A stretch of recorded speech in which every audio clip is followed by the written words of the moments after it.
Hello everyone. We are reading the chapter number 3 of history, that is the Delhi Sultans. और अभी तक हमने इसमें कवर किया था कि कौन कौन सी डायनेस्टीज़ हैं जिन्होंने दिल्ली पर राज किया.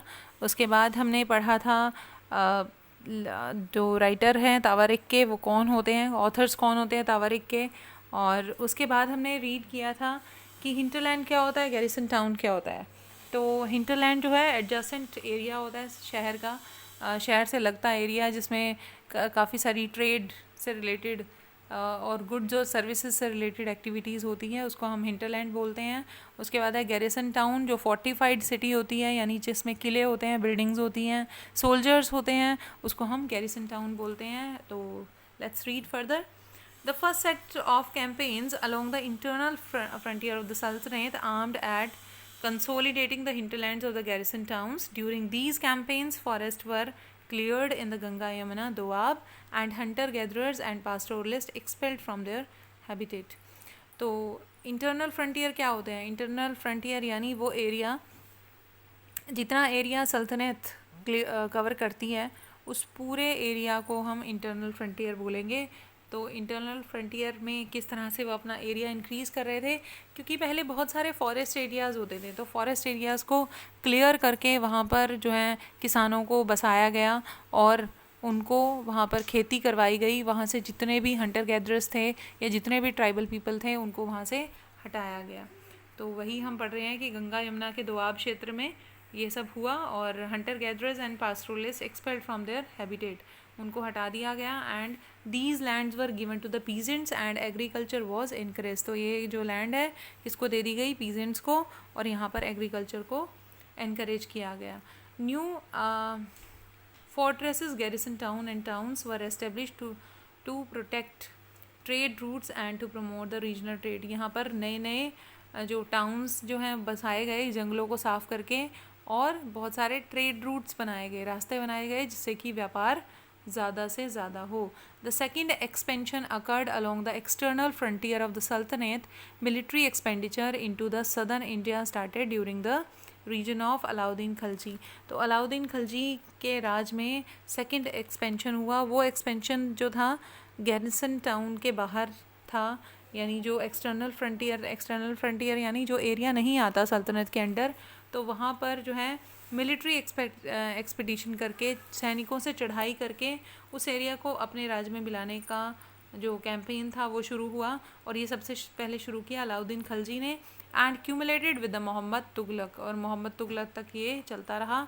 इन देयर कैंपेन सल्तनत आर्मीज captured elephants, horses, slaves and carried away precious metal. जब वो चढ़ाई करते थे तो बहुत सारा सामान जो है वो लूट कर ले जाते थे, हरा कर ले जाते थे छोटे छोटे राजाओं को. तो वो क्या क्या था, एलिफेंट्स ले जाते थे, हॉर्सेस, स्लेव्स और प्रीशियस मेटल भी ले जाते थे sometimes. So by the end of Muhammad Tughlaq's region, 150 years after the somewhat humble beginning, in the armies of Delhi Sultanate had marched across the large part of the subcontinent.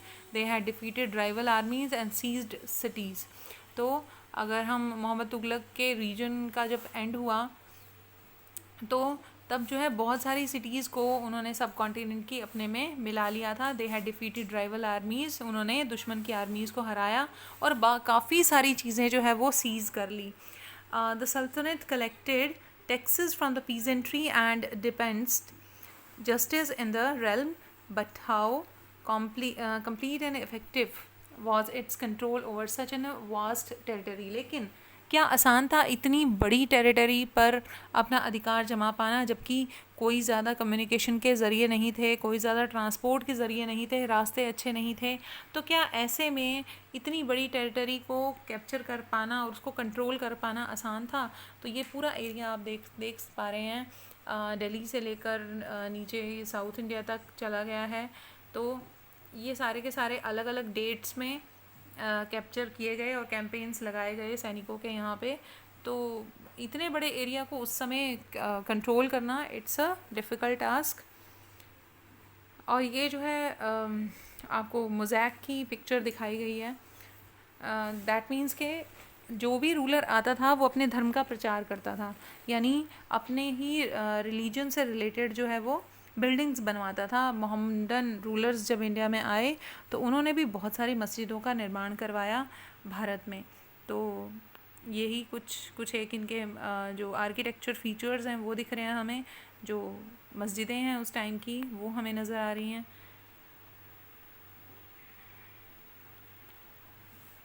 हाँ जी, तो ये दिल्ली सल्तनत की मस्जिद है, और ये सब कॉन्टिनेंट में अलग अलग शहरों में उन्होंने अपनी मोज़ेक्स जो हैं वो क्रिएट की थी, क्योंकि ये जो है एक पर्टिकुलर कम्युनिटी को दिखाती हैं, जो रूलर है उसकी कम्युनिटी को दिखाती हैं। तो बहुत सारे लोगों ने रूलर की कम्युनिटी को अपना भी लिया था उस समय, और एक कोड ऑफ कंडक्ट होता था यहाँ पे प्रेयर करने का। मुस्लिम जो है वो किस तरह से बैठते हैं, मक्का की तरफ मुंह करके वो अपनी नमाज अदा करते हैं, तो वो सब कोड ऑफ कंडक्ट यहाँ पे फॉलो किया जाता था। तो आगे हम फर्दर पार्ट में रीड करेंगे the closer look administration and consolidation under the Khaljis and Tughlaq, ये हम करेंगे नेक्स्ट पार्ट में। Till then bye bye, thank you very much for listening.